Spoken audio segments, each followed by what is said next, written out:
Central பேங்கோட net banking ஆப்பான சென்டிஸ் ஆப்ல எப்படி ரிஜிஸ்ட்ரேஷன் பண்ணி லாகின் பண்றது அப்படிங்கறத பத்தி தான் கம்ப்ளீட் டீடைல்ஸ் இந்த வீடியோல பார்க்க வரும். பாக்குறதுக்கு முன்பாக சேனலை சப்ஸ்கிரைப் பண்ணாம இருந்தீங்கன்னா சப்ஸ்கிரைப் பண்ணிக்கோங்க. வீடியோக்குள்ள போலாம். சென்டிஸ் ஆப்பை ப்ளே ஸ்டோர்லேருந்து இன்ஸ்டால் பண்ணிக்கோங்க. ஆப் இன்ஸ்டால் பண்ணதுமே ஆப்போட இன்டர்ஃபேஸ் இப்படி தான் இருக்கும். இதில் சென்டிஸ் ரிஜிஸ்ட்ரேஷன் கொடுத்துருப்பாங்க. அதை கிளிக் பண்ணிட்டு இதில் ஸ்விஃப்ட் நம்பர் கேட்டிருப்பாங்க. அந்த ஸ்விஃப்ட் நம்பர் பார்த்தீங்கன்னா உங்களோட பாஸ்புக்கில் இருக்கும். அதை பார்த்து கரெக்டாக என்ட்ரு பண்ணிட்டு அதுக்கப்புறம் உங்களோட பேங்க் அக்கௌண்ட்டில் ரிஜிஸ்டர் ஆன மொபைல் நம்பரை என்ட்ரு பண்ணிட்டு கீழே இருக்கக்கூடிய செக் பாக்ஸை டிக் பண்ணிட்டு ரிஜிஸ்டர் அப்படின்றத கொடுத்துருங்க. ஒன்ஸ் நீங்கள் கொடுத்ததுக்கப்புறம் பார்த்தீங்கன்னா ஓடிபி வரும் உங்களோட மொபைல் நம்பருக்கு. அதை பார்த்து என்ட்ரு பண்ணிக்கோங்க. அதை நீங்கள் என்ட்ரு பண்ணதுக்கப்புறம் பார்த்தீங்கன்னா நீங்கள் பேங்க்கில் எந்த நம்பர் கொடுத்தீங்களோ அது உங்கள் மொபைலில் சிம் 1ல் இருந்துச்சுன்னா நீங்கள் சிம் 1 செலக்ட் பண்ணணும். சிம் 2ல் இருந்துச்சுன்னா சிம் 2வை நீங்கள் செலக்ட் பண்ணிக்கணும். எதில் இருக்குதோ அதை கரெக்டாக செலக்ட் பண்ணிவிட்டு கீழே சென்ட் எஸ்எம்எஸ் கிளிக் பண்ணிடுங்க. ஒன்ஸ் நீங்கள் கிளிக் பண்ணதுக்கப்புறம் பார்த்தீங்கன்னா வெரிஃபை ஆகிடும். அதுக்கப்புறம் பார்த்தீங்கன்னா இதில் டெபிட் கார்டோட டீட்டெயில்ஸ் எல்லாமே கேட்டிருப்பாங்க. உங்களோட டெபிட் கார்டில் இருக்கக்கூடிய 6 டிஜிட் நம்பரு அதுக்கப்புறம் எக்ஸ்பிரி டேட்டை என்ட்ரு பண்ணிட்டு நீங்கள் கண்டினியூ கொடுக்குற மாதிரி இருக்கும். அப்படி டெபிட் கார்டு இல்லை அப்படின்னா மேலே பார்த்தீங்கன்னா பிரான்ச் டோக்கன் அப்படின்னு ஒரு ஆப்ஷன் கொடுத்துருப்பாங்க. அந்த ஆப்ஷன் மூலியமாக நீங்கள் இதில் ரிஜிஸ்டர் பண்ணலாம். பிரான்ச் டோக்கனை பொறுத்தளவுக்கு நீங்கள் உங்களோட பிரான்ச்சில் போய் கேட்கணும்.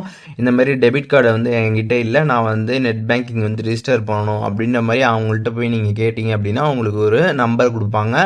அதன் மூலியமாக நீங்கள் இதில் ரிஜிஸ்ட்ரேஷன் பண்ணிக்க முடியும். அதுதான் பார்த்தீங்கன்னா பிரான்ச் டோக்கனு. அப்படி டெபிட் கார்டு இருந்துச்சுன்னா நீங்கள் டேரெக்டாகவே டெபிட் கார்டில் இருக்கக்கூடிய டீட்டெயில்ஸை என்ட்ரு பண்ணிட்டு கண்டினியூ கொடுத்துடலாம். ஒன்ஸ் நீங்கள் கொடுத்ததுக்கப்புறம் பார்த்தீங்கன்னா யூசர் ஐடி இதில் நம்ம கிரியேட் பண்ணுற மாதிரி இருக்கும். இதில் பார்த்தீங்கன்னா யூசர் ஐடி கிரியேட் பண்ணுறதுக்கு ஒரு சில பாலிசி எல்லாமே கொடுத்துருப்பாங்க. அதை பேஸ் பண்ணி தான் பார்த்தீங்கன்னா நம்ம யூசர் ஐடி கிரியேட் பண்ணணும். அந்த பாலிசி கீழே கொடுத்துருப்பாங்க. அதை நீங்கள் ரீட் பண்ணிவிட்டு அதை பேஸ் பண்ணி நீங்கள் யூசர் ஐடி கிரியேட் பண்ணிட்டு அதில் பார்த்தீங்கன்னா செக் அவைலபிலிட்டி கொடுத்துருப்பாங்க. அதை கொடுத்துட்டீங்க அப்படின்னா அந்த யூசர் ஐடி டிக் வந்துருச்சு அப்படின்னா நீங்கள் அதை பார்த்தீங்கன்னா யூசர் ஐடியாக செட் பண்ணிக்க முடியும். கண்டினியூ கொடுத்துட்டீங்க அப்படின்னா உங்களுக்கு யூசர் ஐடி பார்த்தீங்கன்னா இந்த மாதிரி கிரீன் டிக்கில் வந்துடும். ஒன்ஸ் இந்த மாதிரி வந்ததுக்கப்புறம் கீழே கண்டினியூ ஆப்ஷன் இருக்கும். அதை கிளிக் பண்ணிடுங்க. அதை கிளிக் பண்ணதுக்கப்புறம் எம்பின் கேட்டிருப்பாங்க. இதை நீங்கள் உங்களுக்கு ஞாபகம் வச்சுக்கிற மாதிரி நீங்கள் என்ட்ரு பண்ணணும். நீங்கள் எப்பப்பெல்லாம் இந்த ஆப் ஓப்பன் பண்ணுறீங்களோ அப்போ எல்லாமே இந்த பின் நீங்கள் என்ட்ரு பண்ணுற மாதிரி இருக்கும். அதனால் நீங்கள் கரெக்டாக ஞாபகம் வச்சுட்டு இந்த பின்னை கிரியேட் பண்ணிக்கோங்க.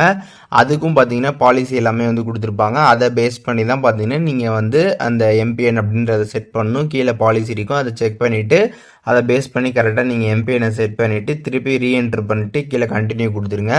ஒன்ஸ் நீங்கள் கொடுத்ததுக்கப்புறம் பார்த்தீங்கன்னா இதில் செட் செக்யூர் மெசேஜ் அண்ட் இமேஜ்னு கொடுத்துருப்பாங்க. இதில் ஏதாச்சும் ஒரு இமேஜ் அதுக்கப்புறம் இங்கே ஏதாச்சும் நீங்கள் டைப் பண்ணிக்கோங்க. உங்களுக்கு என்ன தோணுதோ அதை டைப் பண்ணிட்டு கீழே கண்டினியூ கொடுத்துருங்க.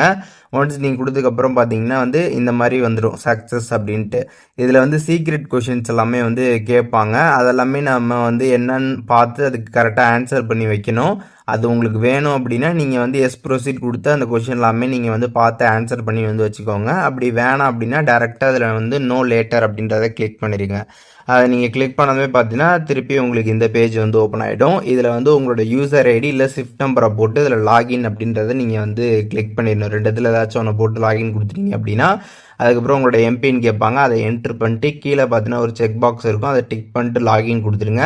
அதை நீங்கள் கொடுத்ததுக்கப்புறம் பார்த்தீங்கன்னா இதில் லாகின் பாஸ்வேர்டு செட் பண்ண சொல்லுவாங்க. அதில் எஸ் கொடுத்துட்டு உங்களுக்கு என்ன பாஸ்வேர்டு வேணுமோ அதை நீங்கள் இங்கே செட் பண்ணிக்கலாம். அண்டு பாஸ்வேர்ட் பாலிசி கீழே கொடுத்துருப்பாங்க. அதை பேஸ் பண்ணி நீங்கள் கரெக்டாக பாஸ்வேர்டு செட் பண்ணிட்டு திருப்பி ரீஎன்ட்ரு பண்ணிட்டு கண்டினியூ கொடுத்துருங்க. அதை நீங்கள் கொடுத்ததுக்கப்புறம் பார்த்தீங்கன்னா கீழே கண்டினியூ ஆப்ஷன் கேட்கும். கண்டினியூ நீங்கள் கிளிக் பண்ணதுக்கப்புறம் உங்களோட மொபைல் நம்பருக்கு பார்த்தீங்கன்னா ஓடிபி வரும். அதை பார்த்து நீங்கள் என்ட்ரு பண்ணிக்கோங்க. அதை நீங்கள் என்ட்ரு பண்ணதுக்கப்புறம் பார்த்தீங்கன்னா கீழே லாகின் அப்படின்ற ஒரு ஆப்ஷன் இருக்கும். அந்த ஆப்ஷன் கிளிக் பண்ணிடுங்க. அதை கிளிக் பண்ணதுமே திருப்பியும் பார்த்தீங்கன்னா இந்த லாகின் பேஜே வந்துடும். இதில் உங்களோட யூசர் ஐடி இல்லை ஸ்விஃப்ட் நம்பர் ரெண்டு இதில் ஏதாச்சும் ஒன்று என்ட்ரு பண்ணிட்டு லாகின் கொடுத்துருங்க. ஒன்ஸ் நீங்கள் கொடுத்ததுக்கப்புறம் பார்த்தீங்கன்னா கீழே செக் பாக்ஸ் இருக்கும். அதை டிக் பண்ணிட்டு மேலே எம்பிஎனை நீங்கள் என்ட்ரு பண்ணிட்டு லாகின் கொடுத்துருங்க. லாகின் கொடுத்ததுக்கப்புறம் பார்த்தீங்கன்னா அதில் பயோமெட்ரிக் எனபிள் பண்ண சொல்லுவாங்க. உங்கள் ஃபோனில் நீங்கள் fingerprint or face ID வச்சுருப்பீங்க. அந்த பயோமெட்ரிக்கே நீங்கள் இதில் எனபிள் பண்ணுற மாதிரி இருக்கும். ஓகே கொடுத்துட்டு நீங்கள் ஃபிங்கர் பிரிண்ட் வச்சுருந்தீங்க அப்படின்னா அதை நீங்கள் ரிஜிஸ்டர் பண்ணணும். ஒன்ஸ் நீங்கள் ரிஜிஸ்டர் பண்ணதுக்கப்புறம் பார்த்தீங்கன்னா பயோமெட்ரிக் ரிஜிஸ்டர்டு சக்ஸஸ்ஃபுல்லி அப்படின்ற மாதிரி வந்துடும். ஓகே கொடுத்துருங்க. ஒன்ஸ் நீங்கள் கொடுத்ததுக்கப்புறம் பார்த்தீங்கன்னா உங்களுக்கு ஆப் பார்த்தீங்கன்னா இப்போ ரெடி ஆகிடும். டேரெக்டாக பார்த்தீங்கன்னா உங்களுக்கு ஆப் ஓப்பன் ஆகிடும். நீங்கள் கம்ப்ளீட்டாக உங்கள் ஆப்பில் எல்லாமே பார்த்துக்கலாம், யூஸ் பண்ணிக்கலாம். ஸோ இப்போது எப்படி சென்டிஸ் ஆப்பில் நம்ம ரிஜிஸ்ட்ரேஷன் பண்ணுறது அப்படின்றதுக்கான கம்ப்ளீட் டீட்டெயில்ஸ் எல்லாமே தெரிஞ்சிருப்பீங்க. இதில் எதுவும் உங்களுக்கு டவுட் இருந்துச்சு அப்படின்னா கமெண்ட்ஸில் மென்ஷன் பண்ணுங்கள். நான் எல்லாருக்குமே ரிப்ளை பண்ணுறேன்.